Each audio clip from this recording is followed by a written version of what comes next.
आइए देखते हैं ये साल मैट्रिसेस चैप्टर से जो 6 मार्क के क्वेश्चन आए थे एग्जाम में वो कौन से थे। तो सबसे पहले 2 मार्क के लिए क्वेश्चन था find the adjoint of matrix. ये मैट्रिक्स का एडजॉइंट निकालना है। ये तो एकदम सिंपल सा क्वेश्चन है 2 मार्क का, ठीक है। इसको मैं 1 मिनट के शॉर्ट में कवर किया हूं, जिसका लिंक मैं डिस्क्रिप्शन में दे दिया हूं। इस वीडियो में हम लोग ये क्वेश्चन के बारे में बात करेंगे जो इंपॉर्टेंट क्वेश्चन है। क्या बोल रहा है question, find the inverse of cos theta minus sine theta 0, sine theta cos theta 0, 0 0 1। ये एक मैट्रिक्स गिवन है, इसका इनवर्स निकालना है। इनवर्स कौन सी मेथड से? एलिमेंटरी रो ट्रांसफॉर्मेशन मेथड से। कौन सी मेथड से? एलिमेंटरी रो ट्रांसफॉर्मेशन मेथड से। आपको इनवर्स निकालने के लिए कितने मेथड है पता है ना सबको? बोलो, इनवर्स निकालने के लिए हमारे पास कितने मेथड है? 3 मेथड है। मतलब ऐसा बोले तो 2 मेथड है, एलिमेंटरी ट्रांसफॉर्मेशन और एडजॉइंट मेथड। लेकिन एलिमेंटरी में भी 2 मेथड है। कौन से? रो और कॉलम। तो अपने को कौन से मेथड से करो बोला? एलिमेंटरी कॉलम ट्रांसफॉर्मेशन से सॉल्व करना है, जिसका फार्मूला होता है a into A inverse equals to I. अगर कॉलम से बोलता था तो अपन ये फार्मूला यूज करते थे a inverse into A equals to I. और अगर वही क्वेश्चन अगर एडजॉइंट से निकालो बोलता था तो अपन फार्मूला यूज करते थे ए इनवर्स निकालने के लिए A inverse equals to 1 upon determinant of A into adjoint of A. तो अभी अपन ये वाला फार्मूला यूज करेंगे। अपने को जो मैट्रिक्स देकर है वो ए देकर है मान लो, उसका इनवर्स निकालना है ए इनवर्स। आइडेंटिटी मैट्रिक्स तो अपन खुद से लिख सकते, इसको प्री फैक्टर बोलते, बाद वाले को पोस्ट फैक्टर बोलते, इज इक्वल्स टू के उधर जो है उसको अदर साइड बोलते। तो सबको याद है रो ट्रांसफॉर्मेशन करते समय कहां कहां चेंज होता? प्री फैक्टर और अदर साइड में चेंज होता। पोस्ट फैक्टर जैसे का वैसा चलता, एज इट इज चलता अपने साथ। तो देखो अपना जो क्वेश्चन था, ठीक है, उसमें जो मैट्रिक्स गिवन थी उसको क्या माने हम लोग? ए मान लेते, मैट्रिक्स को ए मान लेते। और उसका इनवर्स निकाल के बताना है। कौन से मेथड से? एलिमेंटरी रो ट्रांसफॉर्मेशन से, रो ट्रांसफॉर्मेशन मेथड से। तो इनवर्स निकालना कब पॉसिबल है? अगर आपके मैट्रिक्स का डिटरमिनेंट अगर 0 आया तो मैट्रिक्स का इनवर्स नहीं निकलता। और अगर आपके मैट्रिक्स का डिटरमिनेंट 0 को छोड़ के दूसरा कुछ भी आया तो उसका इनवर्स निकलता। तो अपन क्या करेंगे? डिटरमिनेंट ऑफ ए निकालेंगे। तो सबको ए का डिटरमिनेंट निकालना था कि अपनी जो मैट्रिक्स ए है उसको ए नाम दे दिए और उसका डिटरमिनेंट सबको निकालना था। तो डिटरमिनेंट को निकालने के बाद में कितना आया? डिटरमिनेंट 1 आया, जो 0 के बराबर में नहीं है। इसका मतलब ए इनवर्स क्या करता? एग्जिस्ट करता। आपको डिटरमिनेंट निकालना आता ना, ये cos थीटा लेते, cos थीटा जो रो और कॉलम में आ रहा उसको छोड़ देते, बचे वाले 4 नंबर का डिटरमिनेंट लेते। फिर जो सेकंड नंबर है अपन रो 1 के अलॉन्ग में डिटरमिनेंट निकाल रहे, तो ये जो सेकंड वाला नंबर है उसका साइन उल्टा कर देते, माइनस साइन थीटा का प्लस साइन थीटा। फिर ये जो रो और कॉलम में रहा उसको डिलीट करते, बच्चे वाले 4 नंबर का डिटरमिनेंट लेते। उसके बाद में ये जो आखिरी नंबर है 0 लेते, 0 के बाद कुछ भी लिखो, 0 इंटू एनीथिंग 0 होता है इसलिए उधर लिखे नहीं। इसको सॉल्व करे तो sign square theta plus cos square theta कितना आ रहा? 1। डिटरमिनेंट 1 आ रहा, मतलब 0 नहीं आ रहा, इसलिए इनवर्स क्या करता? एग्जिस्ट करता। कौन से फार्मूले से निकालो बोले? रो ट्रांसफॉर्मेशन से। मैं पहले से लिख के रखा ताकि आपको जल्दी जल्दी बता पाऊं। बताओ रो ट्रांसफॉर्मेशन का फार्मूला क्या है? A into A inverse equals to I. A जो भी अपने को गिवन था वो मैट्रिक्स ए लिख लिए, ए इनवर्स निकाल के बताना है। और आइडेंटिटी मैट्रिक्स याद है कि आपको 3/3 की 1 0 0 0 1 0 0 0 1 ये निकालिए। अब करना क्या रहता वो समझो। रो मैट्रिक्स को जब अपन सॉल्व करते हैं ना, रो मैट्रिक्स से इनवर्स निकालते, तो अपन क्या करते? ये जो अपना ए है ना, ए, इसको हम लोग आई बनाते, इसको हम लोग क्या बनाते? आइडेंटिटी मैट्रिक्स आई बनाते। क्यों? क्योंकि आई इंटू ए इनवर्स जो है ना उसका आंसर आई आता। आई एक मैट्रिक्स है, ए इनवर्स एक मैट्रिक्स है, आई इंटू ए इनवर्स का आंसर क्या आता? A inverse. तो अपने को ए इनवर्स मिल जाता। तो ए इनवर्स निकालने के लिए इसको क्या करना पड़ता? आई करना पड़ता। तो कौन सा ऑपरेशन कर रहे हैं? रो ट्रांसफॉर्मेशन की कॉलम ट्रांसफॉर्मेशन रो वाला कर रहे हैं। तो रो करते समय कहां कहां चेंज होता? प्री फैक्टर और अदर साइड में चेंज होता। तो पोस्ट फैक्टर जैसे का वैसा चलाना है साथ में, और आप इधर जो भी चेंजेस कर रहे हैं, जो भी ऑपरेशन कर रहे हैं, वही ऑपरेशन अदर साइड में भी करना पड़ता। तो सबसे पहले क्या करना रहता? ये जो मैट्रिक्स है इसको आई बनाने के लिए सबसे पहले यहां पर 1 लाना रहता है। यहां पर यहां पर क्या लाना रहता, यहां पर 1 लाना रहता, 1। फिर ये 1 का यूज करके कहां कहां 0 लाते सबको पता है, ये वाला 1 का यूज करके इन दोनों को क्या लाना पड़ता, 0 लाना पड़ता, 0। रो ट्रांसफॉर्मेशन कर रहे ना, तो कॉलम पे ध्यान देके चल रहे, कॉलम पे क्या करना रहता, इधर तो ये 1 दिख रहा, 1 लाना रहता, फिर नीचे में दोनों 0।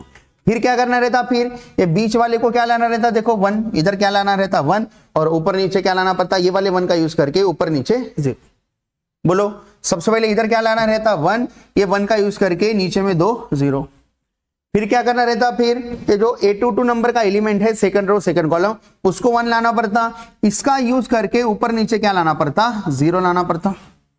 फिर कहां पर 1 लाना पड़ता, ये जो A33 है ना, यहां पर 1 लाना पड़ता, ये 1 का यूज करके ऊपर में क्या लाना पड़ता, 0 लाना पड़ता। ऐसे ही क्यों करना पड़ता, ऐसे करने से, ये वाली मेथड, ये वाले एल्गोरिथम को फॉलो करने से अपन जो पुरानी मेथड करते, मतलब पुरानी जो पिछली जो मेहनत करते, वो बर्बाद नहीं होती, वो एज इट इज रहती। मैं क्या बोल रहा आपको समझाता। अब आगे आगे बढ़ो। सबसे पहले यहां पर 1 लाना है, 1। सबसे पहले यहां पर क्या लाना है, 1 लाना है।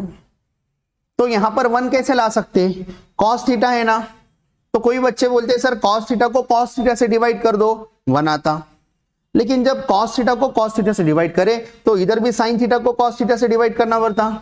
साइन और कॉस फिर कौन से फॉर्म में आ जाता, साइन अपॉन कॉस tan के फॉर्म में आ जाता। अब देखो आपके पास साइन और कॉस था, जिसका यूज करके आप 1 ला सकते थे, क्योंकि साइन और कॉस की आइडेंटिटी है, sign square theta plus cos square theta into 1। लेकिन अगर आप उसमें अगर tan ला लिए तो 1 लाना थोड़ा सा मुश्किल हो जाता, इसलिए अपन क्या कर रहे, डिवाइडेड बाय कॉस थीटा नहीं कर रहे यहां पर।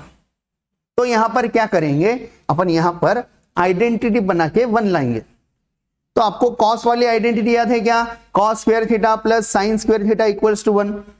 तो अपन यहां पर वो वाली आइडेंटिटी लाएंगे, फिर उसके जगह पे 1 लाएंगे। तो क्या करेंगे, सबसे पहले ये जो कॉस थीटा है ना, इसको कॉस थीटा से मल्टीप्लाई करेंगे, मतलब रो 1 के सभी एलिमेंट को किससे मल्टीप्लाई करेंगे, कॉस थीटा से। तो क्या लिखे देखो, R1 changes to R1 into cos theta, मतलब R1 के जितने भी एलिमेंट है सबको कॉस थीटा से मल्टीप्लाई करेंगे। चेंज किस में हो रहा, R1 में, तो R2 R3 के एलिमेंट एज इट इज रहते, ये रो 2 और ये रो 3 के एलिमेंट क्या रहते, एज इट इज लिख दिए, रो 2 रो 3।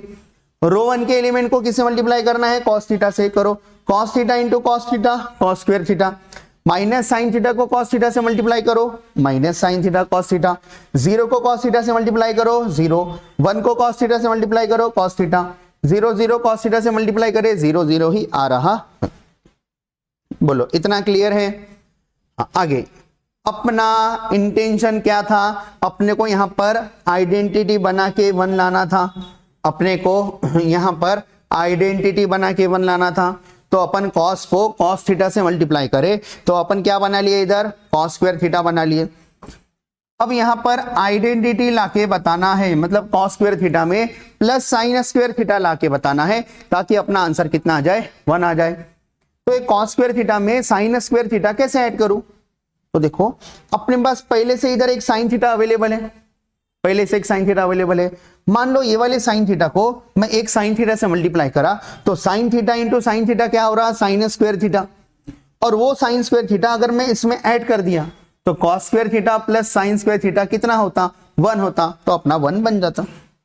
तो इसलिए क्या करने वाले हैं, किसमें चेंज करना है, देखो इसको 1 लाना है, इसके जगह पे 1 लाना है, तो लिखिए R1 चेंजेस टू R1। फिर क्या करें, ये R2 को रो 2 को साइन थीटा से मल्टीप्लाई करे, R1 में ऐड कर दिए। तो देखो R2 को साइन थीटा से मल्टीप्लाई करे, R1 में ऐड कर दिए, तो ऑपरेशन हो गया R1 changes to R1 plus ठीक है R2 into sine theta, R2 into sine theta. बोलने का मतलब जितने भी R2 है वो सभी को साइन थीटा से मल्टीप्लाई करके ऊपर ऐड करना है, ऊपर ऐड करके लिखना। देखो चेंज कहां हो रहा, रो 1 में हो रहा, तो रो 2 रो 3 पहले एज इट इज लिख देने का, रो 2 रो 3 एज इट इज लिख देने का, रो 2 के एलिमेंट लिख दिए जैसे का वैसा, रो 3 के एलिमेंट लिख दिए जैसे का वैसा। चेंज कहां हो रहा है, सिर्फ रो 1 में चेंज हो रहा है। तो क्या करना है, रो 2 के एलिमेंट को साइन थीटा से मल्टीप्लाई करना है, जितने भी रो 2 है उनको साइन थीटा से मल्टीप्लाई करो और रो 1 में ऐड करते हुए चलो, बताओ कितना आता। Sine theta into sine theta sine square theta, ऊपर में ऐड कर दो, cos square theta plus sine square theta कितना आता, 1 आता, आइडेंटिटी आ गया। उसके बाद में ये साइन थीटा इसको मल्टीप्लाई करेंगे sine theta into cos theta, फिर ऊपर में ऐड करना है, तो ये minus sine theta cos theta plus sign theta cos theta क्या हो जाता, 0, तो इधर 0 आया। अब ये दोनों 0 है ना, जब 2 0 है तो डायरेक्ट आंसर क्या लिख देते, 0 लिख देते। अब यही साइन थीटा कहां पर मल्टीप्लाई करना है, यहां पर मल्टीप्लाई करना है √2 के सभी एलिमेंट को और ऊपर में ऐड कर देना है। बताओ, sine into 0 0, cos theta plus 0 cos theta, देखो कॉस थीटा आया, sine theta into 1 sign theta, 0 plus sine theta क्या आता, साइन थीटा आता। फिर ये दोनों 0 है तो आंसर कितना आ जाता, 0 आ जाता। फिर यहां से ये मिटा दिया मैं, ठीक है, वो लिख के रहे तो गलत हो जाता। बताओ, इतना सब कुछ हो गया, क्या करें, इधर 1 लाए, ठीक है, देखो इधर 1 आ गया 1, अब इसको ऊपर कर देता थोड़ा, ठीक है। अब इधर लिखने से अच्छा मैं क्या किया, ये वाली स्टेप फिर से एक बार इधर लिख के रखा, ये वाला जो है ना, ये नंबर यहां से यहां तक एक बार इधर लिख के रख दिया ताकि आपको समझाने के लिए इजी हो जाए, ठीक। हाँ, एक बार पूरा जैसे का वैसा लिख दिया उधर। अब क्या करना है बताओ, ये 1 का यूज करके नीचे वाले दोनों को क्या लाना पड़ता, 0 लाना पड़ता। रो ऑपरेशन कर रहे ना, तो रो में 0 0 नहीं ला रहे, किस में ला रहे, कॉलम में ला रहे, कॉलम में। याद रखना है, रो ट्रांसफॉर्मेशन कर रहे तो कॉलम पे ध्यान देके चलेंगे। क्या करेंगे, ये वाले 1 का यूज करके ये दोनों को 0 लाएंगे। तो अब इसको 0 कैसे, ये तो ऑलरेडी 0 है, इसको 0 लाना है। किसमें 0 लाना है, रो2 में 0 लाना है, तो रो2 चेंजेस टू रो2 लिख देने का, बाकी सब बाद में लिखते बैठने का। रो2 चेंजेस टू रो2 लिख देने का, बाकी सब बाद में लिखते बैठेंगे। तो बताओ, ये साइन थीटा है, ये 1 है, ये 1 का यूज करके इसको 0 लाना है, तो ये 1 का यूज करके साइन थीटा को 0 कैसे ला सकते हैं। तो अपन क्या कर रहे हैं, ये 1 को साइन थीटा से मल्टीप्लाई कर दे रहे हैं, ये वाले रो 1 को। इससे क्या होता बोलो, ये साइन थीटा है, ये भी साइन थीटा है, तो साइन थीटा में क्या करे तो साइन थीटा 0 हो जाता, माइनस करे तो क्या कर रहा हूं मैं, रो 1 में साइन थीटा से मल्टीप्लाई कर रहा और रो 2 से वो नंबर माइनस कर दे। यहां पर 0 लाके बताना है रो 2 में, तो लिखे रो 2 चेंजेस टू रो 2, फिर क्या करे, माइनस रो 1 को साइन थीटा से मल्टीप्लाई करके जो भी नंबर आ रहा रो 2 में से माइनस कर। देखो क्या हो रहा, रो 1 के सभी एलिमेंट को साइन थीटा से मल्टीप्लाई करके मन का मन में रख लिए क्या नंबर आ रहे, फिर रो 2 में से वो नंबर को माइनस कर दिए। बताओ, साइन थीटा है, ये साइन थीटा हो रहा, sine theta minus sine theta 0। पहले एक बात बताओ, चेंज कहां हो रहा, रो 2 में हो रहा, तो कौन एज इट इज रहेंगे, रो 1 रो 3 एज इट इज रहेंगे। तो पहले रो 1 जैसे का वैसा लिख लेने का, रो 3 जैसे का वैसा लिख लेने का। अब चेंज किसमें करना है, रो 2, ठीक है। तो बोलो कितना आ रहा, sine theta sine theta sine theta minus sine theta 0। Next, ये साइन थीटा 0 से मल्टीप्लाई करे 0 हो गया, ठीक है। Cos theta minus 0 cos theta, और ये दोनों 0 है तो आंसर क्या आता, 0, ठीक है। अब यहां से हटा लेता। क्या किए थे अपन, याद है, क्या करे, रो 1 में साइन थीटा से मल्टीप्लाई करे और जो भी आंसर आ रहा उसको रो 2 से क्या करना है, माइनस करना है। रो ट्रांसफॉर्मेशन कर रहे इसलिए प्री फैक्टर और अदर साइड में चेंज करना पड़ता, ठीक है। तो बोलो, ये साइन थीटा तीनों को मल्टीप्लाई करके मन का मन में रख लो, जो भी नंबर आ रहा रो 2 में से माइनस कर दो। बताओ कितना आता, 0 minus sine theta into cos theta, कितना आता, minus sine theta into cos theta. बोलो 1 था, sine theta into sine theta sine square theta, बोलो 1 माइनस साइन स्क्वायर थीटा क्या आता, 1 minus sign square theta, identity याद है क्या आता, कॉस स्क्वायर थीटा आता, कॉस स्क्वायर थीटा। फिर ये दोनों 0 है तो आंसर क्या आया, 0। तो क्या करे, ये वाले 1 का यूज करके ये दोनों को 0 लाना था, ये तो 0 था, इसको 0 ला ली। फिर क्या करना रहता, इसके बाद में याद आ रहा है सबको, इसके बाद में क्या करना रहता, इसको 1 लाना रहता। तो cos थीटा को 1 कैसे लाऊं, cos थीटा को अगर मैं डिवाइडेड बाय cos थीटा कर लिया तो बाकी सब तो अरेंज ही है, पूरा आंसर ही जाके, मतलब मैं cos थीटा को क्या कर रहा है, डिवाइडेड बाय cos थीटा कर, क्योंकि पूरा सब कुछ अरेंज है, एक स्टेप में मेरा आंसर आने वाला है। तो ये जो रो 2 के एलिमेंट है ना, इसमें cos थीटा को cos थीटा से डिवाइड कर रहा, हर एक नंबर को cos थीटा से डिवाइड कर रहा। डिवाइड डायरेक्ट नहीं लिखते, 1 बाय करके मल्टीप्लाई लिखते, ठीक है। तो इसको अच्छे से ऊपर ले लेता, पहले क्या करे, देखो रो 2 चेंजेस टू, हाँ रो 2 इंटू 1 बाई कॉस थीटा, मतलब रो 2 के एलिमेंट को cos थीटा से डिवाइड कर, तो रो 2 में चेंज हो रहा तो रो 1 जैसे का वैसा लिख देने का, रो 3 जैसे का वैसा लिख देने का। क्या करना है, रो 2 के एलिमेंट को cos थीटा से डिवाइड करना है। बताओ कितना था, 0 by cos theta 0, cos theta by cos theta 1, 0 by cos theta 0। उसके बाद में minus sine theta cos theta है, इसको किससे डिवाइड कर रहे हैं, कॉस थीटा से, तो क्या बचा minus sine theta. Cos square theta को कॉस थीटा से डिवाइड करे तो कितना बचता कॉस थीटा, और 0 को कॉस थीटा से डिवाइड करे तो कितना आंसर आ रहा 0 आ रहा। बोलो यहां पर आए बन गया क्या 1 0 0 0 1 0 0 0 1 बन गई क्या आइडेंटिटी मैट्रिक्स बन गई, यहां पर आइडेंटिटी मैट्रिक्स बन गई। अब अच्छे से लिख दिए I इंटू ए इनवर्स, ये जैसे का वैसा। अगर दो मैट्रिक्स का मल्टीप्लीकेशन करना है और उसमें से अगर एक मैट्रिक्स आइडेंटिटी मैट्रिक्स आए है तो ऐसा समझो ये 1 है, थोड़ी देर के लिए 1 समझो। 1 इंटू ए इनवर्स क्या आता है ए इनवर्स, 1 इंटू 8 क्या आता है 8, 1 इंटू 5 क्या आता 5, वैसे ही 1 इंटू ए इनवर्स क्या आता ए इनवर्स। अगर दो मैट्रिक्स का मल्टीप्लीकेशन कर रहे हैं उसमें से एक मैट्रिक्स अगर आइडेंटिटी मैट्रिक्स है तो उसको थोड़ी देर के लिए 1 मान लो मन का मन में, 1 इंटू ए इनवर्स क्या आता ए इनवर्स। अगर आप पूरा करके भी देखें तो भी ए इनवर्स ही आता पूरा, अच्छे से दो मैट्रिक्स का मल्टीप्लाई करे तो ये जैसे का वैसा लिख दिए और ये अपना आंसर हो गया। क्या आ रहा a inverse equals to cos theta sine theta 0 minus sine theta cos theta 0 0 0 1 0 0 1।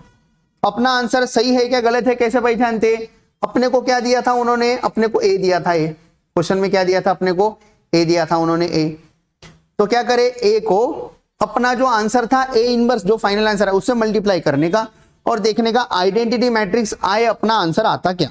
देखो क्या बोला मैं, ए अपने को गिवन था, ए इनवर्स अपन निकाले, दोनों को मल्टीप्लाई करने का और देखने का उसका आंसर आइडेंटिटी मैट्रिक्स आए आता कि नहीं आए। अगर आए तो अपना पूरा आंसर क्या है सही है। या फिर शॉर्टकट भी है 3/3 के मैट्रिक्स का डायरेक्ट निकालने के लिए, अपने सिलेबस में नहीं है, अपने सिलेबस के बाहर है, लेकिन अगर आपको होना वो शॉर्टकट तो आप कमेंट करके लिखो, मैं उस पर एक वीडियो बनाता कि 3/3 के मैट्रिक्स अगर आपको दे दिए तो उसका शॉर्टकट में डायरेक्ट ए इनवर्स कैसे निकाल, बट वो डायरेक्ट ठीक है एमसीक्यू पॉइंट ऑफ व्यू या सीईटी में यूज कर सकते हैं आप, एग्जाम में डायरेक्ट नहीं निकालना है, पूरा स्टेप बाय स्टेप चलना है। तो जो 2025 में क्वेश्चन पूछा था मैट्राइसेस चैप्टर से वो देख लिया हम। तो अगर आपको ठीक है वीडियो अच्छा लगा तो वीडियो को लाइक कर दे और समझ में आए कि नहीं कमेंट करके बताए, समझा तो कितना समझा वो कमेंट करके बताए, और कुछ डाउट होगा तो नीचे कमेंट में लिख दे। और इसका अगर आपको शॉर्टकट सीखना है तो वो भी कमेंट करके बताओ कि सर शॉर्टकट पे 3/3 के मैट्रिक्स का डायरेक्ट आंसर कैसे निकालते, इसके ऊपर वीडियो बनाओ। तो अगर ज्यादा लोगों की रिक्वायरमेंट रही तो वो भी वीडियो बना के मैं ठीक है आपको आप तक पहुंचा देता। ठीक है, तो वीडियो अच्छा लगा तो लाइक कर दे, अपने दोस्तों के साथ शेयर कर दे, चैनल पे नए हैं तो सब्सक्राइब कर दे। अपन मिलते हैं नेक्स्ट वीडियो में, तब तक के लिए बाय।